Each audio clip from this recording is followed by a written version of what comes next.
Let's bring our man in the know now, Max Keiser as well, financial analyst and host of the Keiser Report here on RT, joins us live from New York City. Very good to see you, Max. Well, the deal reached by the US lawmakers could still fall through in the vote in Congress in the coming hours. How big a risk is that happening, though, at the 11th hour? Well, all of the proposals on the table add debt. And that's the basic underlying theme. The U.S. Treasury bond market will be downgraded. It will no longer carry the AAA rating no matter what they decide.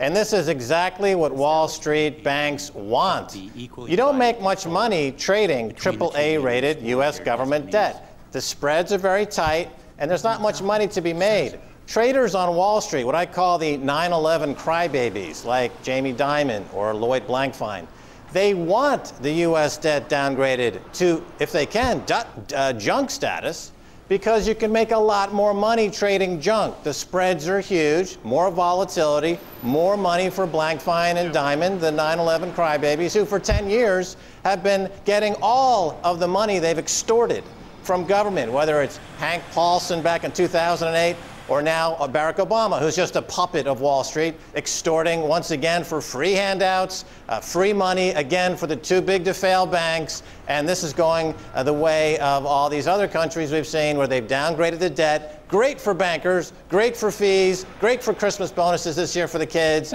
but unfortunately horrible for anyone living in these countries. Well, so to cut to the chase, Max, what you're saying is all of this is orchestrated.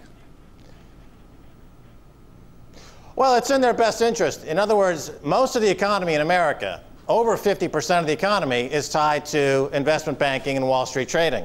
So they control the GDP. For them to continue to make money, they need to look for new business, new revenues. Turning America's AAA rating to junk will make them many, many billions of dollars in fees. It's just simple economics and simple business. Just follow the money. But if everyone can see that it's just piling debt onto debt, how are the American public behind the scenes dealing with this?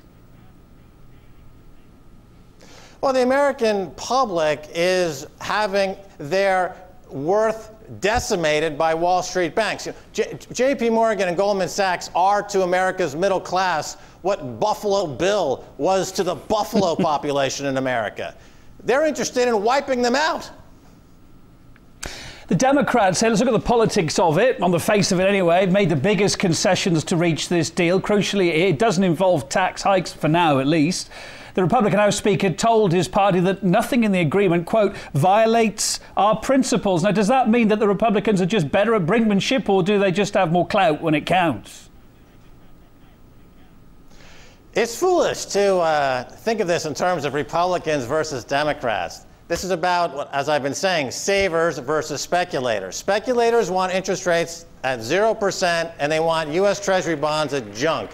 Savers, who are not getting any return on their investments because interest rates are zero, are buying gold, which is about to hit another new all-time high today, hitting new all-time highs in currencies around the world. They're buying silver. That's what the silver vigilantes are doing, because they realize that the American kleptocracy and the folks on Wall Street have the American public by the jugular, and they're going to keep squeezing until they end up putting another 50 or 60 million of people permanently into poverty and just destroy this economy for the purpose of making a quick buck. These people are financial terrorists. They're the 9/11 crybaby crew, which includes Blankfein and Dimon. And what Barack Obama needs to do, if he were working in the interest of the people, would be to nationalize JP Morgan and Goldman Sachs immediately, fire these crooks, and start all over again, because you've got a predatory monopolist down there on Wall Street who's interested in wiping out the middle class for a quick buck, and that is tyranny.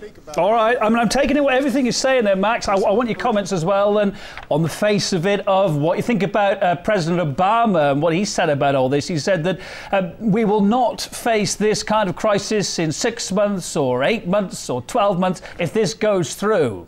What do you think about that? I think he's smoking his own belly button lint, and he's getting high on his own delusions. If he thinks this is going away anytime soon, he's mistaken.